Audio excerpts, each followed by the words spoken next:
तो अब हमारे पास है एक अनदर क्वेश्चन, ठीक है, जिसमें क्या कह रहा है, find the volume of the solid generated by the revolving the finite region bounded by curves y equals to this and y equals to this, ठीक है, about the line x equals to 3। देखिए, किसी भी question को करना मुश्किल नहीं होता है, उसको समझना ज्यादा मुश्किल होता है। अगर आपको एक बार क्वेश्चन समझ में आ गया देन आप उसको इजीली कर सकते हो, ठीक है।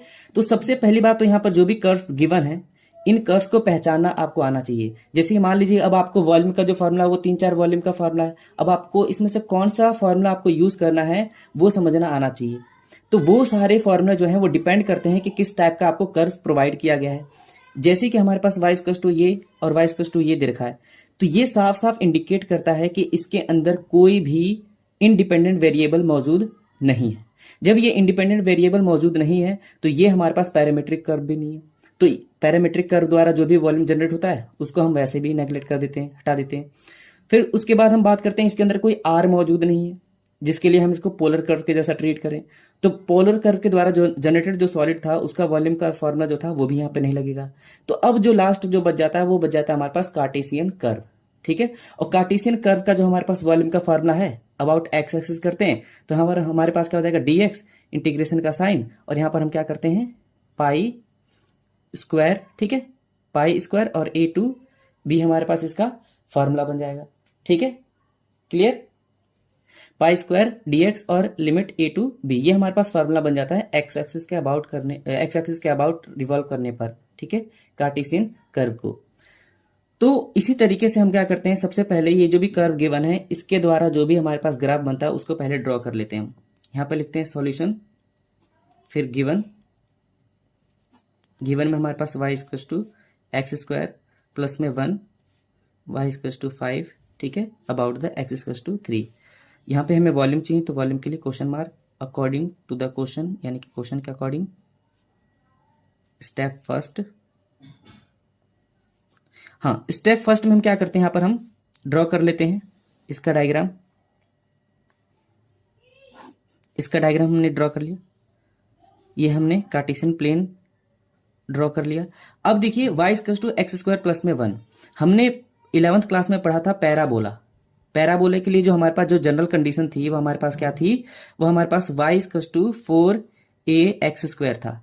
जब ये 4ax स्क्वायर था हमारे पास, तो हमारे पास क्या है कि अगर एक्स स्क्वायर यहाँ पर था, अगर एक्स एक्सिस यहाँ पर था हमारे पास, तो ये क्या करता, हम कहाँ पे बन रहा था हमारे पास, ये बन रहा था ये y एक्सिस पे बन रहा था, ठीक है, y एक्सिस पर।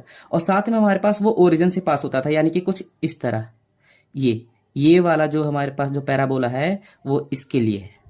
लेकिन यहाँ पर अगर हमारे पास कुछ भी, यहाँ पर हमारे पास जो भी कांस्टेंट यहाँ पर हम ऐड कर देते हैं तो इसको हम बोलते हैं बेसिकली इंटरसेप्ट। तो जब इंटरसेप्ट यहाँ पर इंक्लूड हो जाता है तो हमारे पास ये जो पैराबोला तो ऐसे ही बनेगा, लेकिन ये शिफ्टिंग हो जाएगी, ये ओरिजिन पे नहीं, अब ये कहीं और रहेगा। अगर 0 होती तो ओरिजिन पे, अगर कुछ और होता है तो थोड़ा ऊपर नीचे भी चलेगा, ठीक है।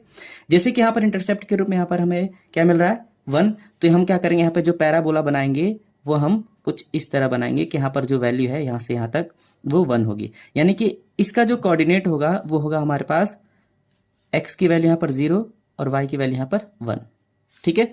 और ये जो हमारे पास जो पैराबोला है ये है y equals to x square plus में 1, ठीक है। चलिए, अब हमारे पास जो कह रहा है हमारे पास कि जो हमारे पास ये जो कर्व है ये कर्व जो है बाउंडेड है हमारे पास इससे, तो हम क्या करते हैं y इक्वल्स टू 5, यानी कि y इक्वल्स टू 5 है, इसका मतलब क्या, हम y इक्वल्स टू 5 है इसका मतलब हम क्या करते हैं, एक पैरेलल लाइन ड्रॉ करते हैं x एक्सिस के। तो हम मान लेते हैं कि ये हमारे पास वो 5 है और एक हम लाइन ड्रॉ करते हैं ऐसा जो पैरेलल है इस x एक्सिस के। अब इससे जो बाउंडेड हमारे पास जो एरिया है वो ये वाला एरिया है। तो ये जो हमारे पास जो बाउंडेड रीजन है, इस बाउंडेड रीजन को हमें क्या करना है, रिवॉल्व करना है x इक्वल्स टू 3 के अबाउट, यानी कि x इक्वल्स टू 3 के अबाउट। ये हमारे पास x एक्सिस है, ये हमारे पास y एक्सिस। तो x इक्वल्स टू 3 मान लेते हैं हमारे पास ये यहाँ पर है। अब हम क्या करते हैं, यहाँ पर x इक्वल्स टू 3 के लिए हम यहाँ पर एक ग्राफ प्लॉट करते हैं, वो हमारे पास होगा ये, जो कि y एक्सिस के बिल्कुल पैरेलल होगा। अब हमें क्या करना है कि ये जो हमारे पास जो पैराबोला है, क्योंकि पैराबोला हमें पता है कि ये इतना पोर्शन ये पूरा का पूरा सिमेट्रिक है अबाउट दिस एक्सिस, यानी कि ये दोनों के दोनों पोर्शन बराबर है। तो अगर मैं इस पूरे पैराबोला को रिवॉल्व करके सॉलिड जनरेट करूं, चाहे मैं सिर्फ इतने वाले को रिवॉल्व करके सॉलिड जनरेट करूं, दोनों का दोनों सॉलिड हमारे पास वो बराबर जनरेट होगा। तो क्यों ना हम सिर्फ इतने आधे वाले पोर्शन को ही हम रिवॉल्व करके सॉलिड जनरेट कर लें, ठीक है, जिससे चीजें आसान हो जाएंगी। मैं इस तरीके से हमें क्या करना है, इसको रिवॉल्व कर रहे हैं, यानी कि x इक्वल टू 3 है तो हमारे पास इसको इस तरीके से रिवॉल्व करेंगे। जब हम इस कर्व को इस तरीके से रिवॉल्व करेंगे तो आप देख सकते हो कि हम क्या कर रहे हैं, बेसिकली y एक्सिस के अबाउट हम इसको रिवॉल्व कर रहे हैं, ठीक है। जब इसको हम y एक्सिस के अबाउट रिवॉल्व कर रहे हैं तो हमारे पास जो भी हम सॉलिड यहां पर जनरेट करेंगे, वो जो सॉलिड होगा उसका जो वॉल्यूम होगा, उसके वॉल्यूम को जब हम फाइंड करेंगे तो वहां पर जिसके रिस्पेक्ट में हमें यहां पर इंटीग्रेट करना होता था, जैसे कि x एक्सिस के रिस्पेक्ट में करना होता था तो हमें पता होता था कि वो x एक्सिस के अबाउट रिवॉल्व कर रहे हैं। अगर y एक्सिस के रिस्पेक्ट में हम इंटीग्रेट कर रहे थे तो हमें पता था कि y एक्सिस के अबाउट उसको रिवॉल्व किए हैं। तो यहां पर हमें y एक्सिस के हमारे पास अबाउट इसको रिवॉल्व किए हैं, तो हमारे पास जो भी वॉल्यूम जनरेट होगा वो वॉल्यूम हमारे पास y के रिस्पेक्ट में इंटीग्रेट होकर मिलेगा, ठीक है, क्लियर है। तो यहां पर हम क्या करते हैं, सबसे पहले हम ये निकाल लेते हैं कि जो हमारे पास एक कर्व है जो कि हमारे पास y equals to x plus में x स्क्वायर प्लस में 1 था, तो ये y equals to x square plus में 1 था, तो यहां पर हमें x की वैल्यू निकालनी पड़ेगी। x की वैल्यू हमारे पास क्या हो जाएगी, y माइनस में 1, और यहां पर x स्क्वायर जो होगा हमारे पास, जो x होगा plus minus square root of y minus में 1। तो यहां पर हमारे पास जो कर्व हुआ, ये पूरा जो कर्व हमारे पास है वो हमारे पास है x equals to plus minus square root of y minus में 1। लेकिन हमारे पास एक चीज और बोल रहा है कि हमें जो इसको रिवॉल्व करना है y एक्सिस के अबाउट तो करना ही है, लेकिन कब, जब हमारे पास x इक्वल्स टू 3 हो तब, क्योंकि अब इसके तो है नहीं कि ऐसा तो है नहीं कि हमारे पास ये मीनिंगलेस है, मीनिंग तो है इसकी। तो यहां पर उसने बोल दिया कि हमारे पास जब x इक्वल्स टू 3 है तब हमें इसको रिवॉल्व करना है। तो हमें ये जो कर्व हमारे पास है, ये वाला कर्व, यहां से यहां तक जो कर्व है, यहां से लेकर यहां तक जो कर्व है वो अपर कर्व के जैसा ट्रीट होगा, यहां से देखो तो, और ये यहां से लेकर यहां तक जो ट्रीट होगा ये लोअर कर्व के रूप में ट्रीट होगा। यानी कि जो x की वैल्यू है, जो 2 की हमें मिल रही थी, एक बार प्लस की मिल रही थी और एक बार माइनस की मिल रही थी, वो साफ साफ इंडिकेट करती है कि x equals to plus minus में स्क्वायर रूट ऑफ 1, इसको हम 2x के जैसा ट्रीट करेंगे, यानी एक बार x1 जैसा और एक बार x2 जैसा। इसको हम मान लेते हैं upper curve, that is x1, और इसको हम मान लेते हैं lower curve, that is the x2। अभी जो x1 हमारे पास है, ये जो x1 है, x1 हमारे पास क्या है, तो प्लस का मान लेते हैं इसको, y माइनस में 1, इसको हम मान लेते हैं y माइनस में 1, ये माइनस का मान लेते हैं, ये प्लस का मान लेते हैं। लेकिन अब क्योंकि हमारे पास x इक्वल टू 3 है, तो यहां से अगर ध्यान से देखें तो यहां से लेकर यहां तक हमारे पास ये पूरा 3 होगा x, ठीक है। तो इस वाले x1 में, इस वाले x1 की अगर हम बात करें तो हम यहां से मान लेते हैं कि यहां से, जरा ध्यान से देखिए, यहां से मैं इस वाले कर्व की अगर मैं देखूं तो यहां पर मेरे का छोटा सा जो एलिमेंट मेरे को मिलेगा वो कुछ ये वाला मिलेगा, ये वाला एलिमेंट, ये वाला। तो इसके लिए जो हमारे पास क्या हो जाएगा, ये x1 हो जाएगा, ठीक है। और यहां के लिए अगर मैं देखूं, यहां जो पास में हमारे पास छोटा सा है हमारे पास, इसके लिए जो हमारे पास x1 होगा वो ये होगा, ठीक है। अब इसके लिए x1 ये और इसके लिए x2 ये। लेकिन अब क्योंकि हमारे पास टोटल यहां से यहां तक 3 था और 3 में से हमारे पास ये वाला हमारे पास चाहिए ना, तो इतना हम क्या कर देंगे, इतना वाला पोर्शन हम क्या कर देंगे, ये वाला इतना ही पोर्शन हमें चाहिए, तो यानी 3 में से हम क्या करेंगे, इसको माइनस कर देंगे ना, ये वाले को, इतने वाले को। तो हम क्या करेंगे, 3 माइनस में दिस x1, ये x1 है, ठीक है। और ये हमारे पास क्या है, पूरा का पूरा ये हमारे पास क्या है, ये x2 है। लेकिन ये x2 कब मिला हमारे पास, यहां से लेकर यहां तक अगर देखें तो 3 प्लस में x2, यानी कि ये 3 प्लस में x2, ठीक है। यहां तक समझ में आया। चलिए नेक्स्ट पेज पे पहुंचते हैं। तो अब हमारे पास x1 आ गया, हमारे पास वो आ गया हमारे पास 3 प्लस में स्क्वायर रूट ऑफ माइनस का 1, ठीक है। और ये x2 बराबर में हमारे पास 3 माइनस में square root of y minus में 1। अब हमारे पास 2 कर्व हमारे पास मिल गए हैं, ठीक है। और हमें वहां पर हमें क्या है, हमारे पास जो डायग्राम था हमारे पास वो ये था। हमें क्या करना था, ये जो बाउंडेड रीजन हमारे पास है इसको रिवॉल्व करना था। तो ये बाउंडेड रिवॉल्व करना था हमारे पास, तो हमारे पास ये दिख गया था कि हमारे पास ये जो कोऑर्डिनेट हमारे पास 0,1 और ये 0,5। तो यहाँ पर जो लिमिट हमारे पास है वो साफ साफ दिख रही है कि 1 से लेकर 5 तक ही लिमिट है।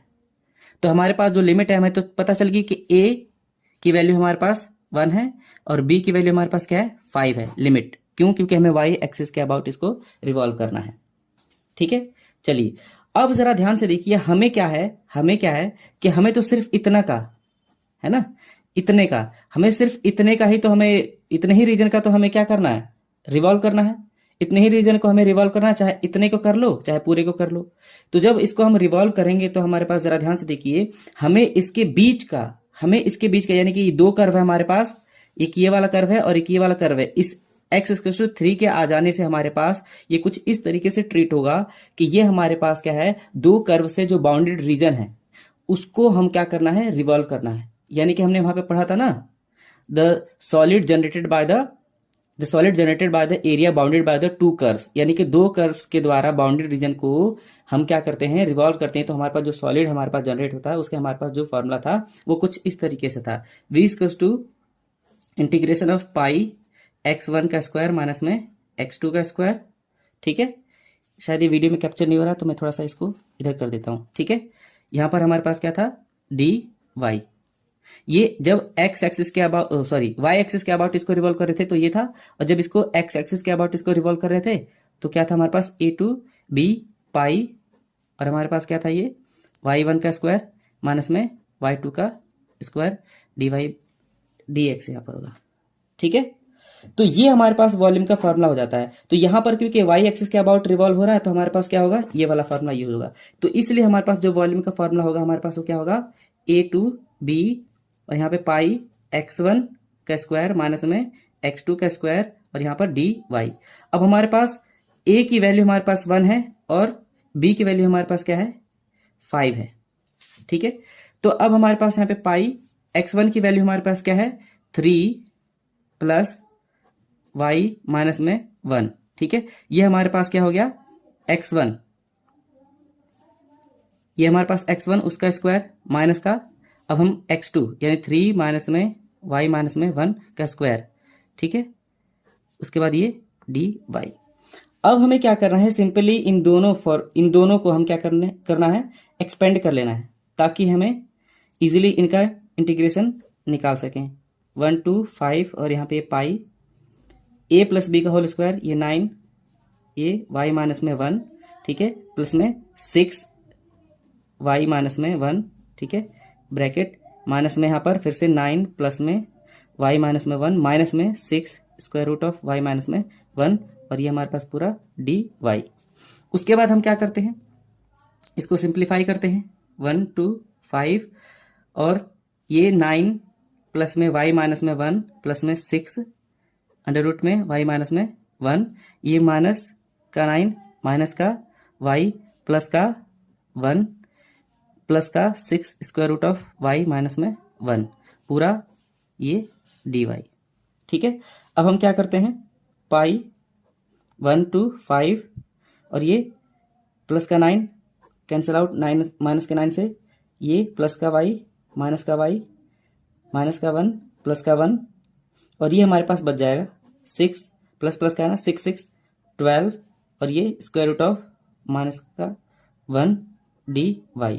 ठीक है, तो हमारे पास क्या आ गया, अब ये कांस्टेंट है तो 12 पाई। ठीक है, 1 2 5 और square root of y minus में 1 dy। अब इसको हम इंटीग्रेट करते हैं।